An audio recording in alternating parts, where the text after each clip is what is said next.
नमः। श्री परमात्मने नमः। आज का जो प्रमुख विषय है ज्योतिष संबंधित है। आज हम ज्योतिष विषय के ऊपर चर्चा करेंगे। कुंडली के पंचम भाव की स्थिति हम आज ज्ञात करेंगे। जन्मांक चक्कर के आधार से हम देख पा रहे हैं कि किसी भी जातक या जातिका की जन्म पत्रिका हो, उस जन्म पत्रिका में पंचम भाव की स्थिति हम ज्ञात करते हैं।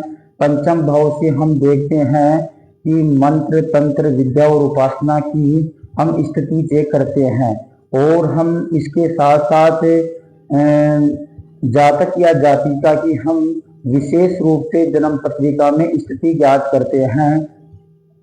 आज का जो टॉपिक है प्रमुख वो पंचम भाव का है। पंचम भाव में अगर यदि शुभ ग्रह की युति हो, शुभ ग्रह से दृष्ट हो, तो जातक पढ़ने में विद्वान और यशस्वी होता है। तंत्र मंत्र विद्या उपासक हम कैसे ज्ञात करें?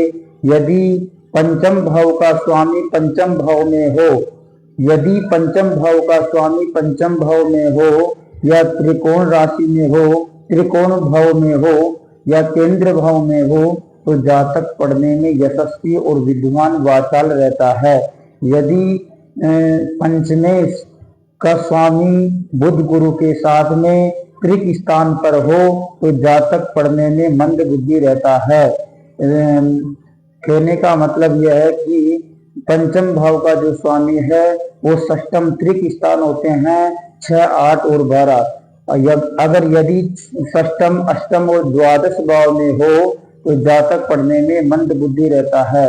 और दूसरी जो स्थिति हम जानेंगे कि मंत्र तंत्र विद्या उपासक, तो हम अगर यदि मंत्र उपासना करना चाहते हैं, तो मंत्र के लिए पंचम भाव में स्वराशि या तो गुरु हो, या स्वराशि बुध हो, या स्वराशि चंद्रमा हो, तो हम मंत्र तंत्र उपासना कर सकते हैं। चंद्रमा शिव जी का प्रतीक है, तो हम भगवान शिव के संबंधित भी हम कई सिद्धियां उपासना सिद्ध कर सकते हैं।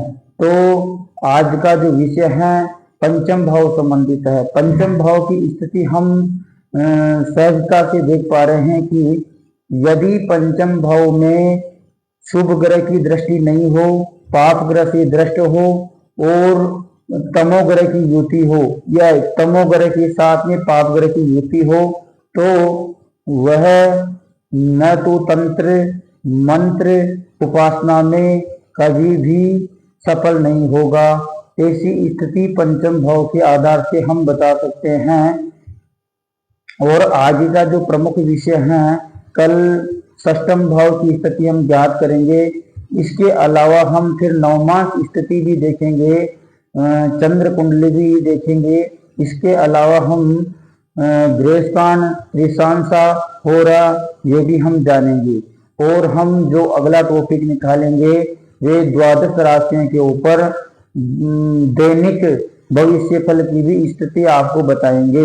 वो किस प्रकार से निकालते हैं और किस प्रकार से फलादेश करते हैं, ये आज का प्रमुख विषय है। ज्योतिष संबंधित हम कई सूत्रों के माध्यम से हम जानकारी प्राप्त कर सकते हैं, जैसे विद्या संबंधित, तंत्र संबंधित, मंत्र संबंधित। मंत्रों की स्थिति अगर हम ज्ञात करें तो बुध स्वराशि हो, गुरु स्वराशि हो, ज्यादा महत्व गुरु का रहता है। अगर यदि गुरु स्वराशि होने के कारण भाग्यश भाव की दृष्टि पड़ रही है शुभ ग्रह से, तो उनको मंत्र उपासना सहजता में ही मिलेगी। ये जन्म पत्रिका के आधार से पंचम भाव की स्थिति हम ज्ञात करते ही आपको बता रहे हैं। ऐसी स्थिति होने के कारण हम जन्म पत्रिका में बता सकते हैं ये जन्मांक चक्कर की स्थिति है। इस स्थिति के अलावा अन्य भी कई स्थितियां एक्टिव होगी।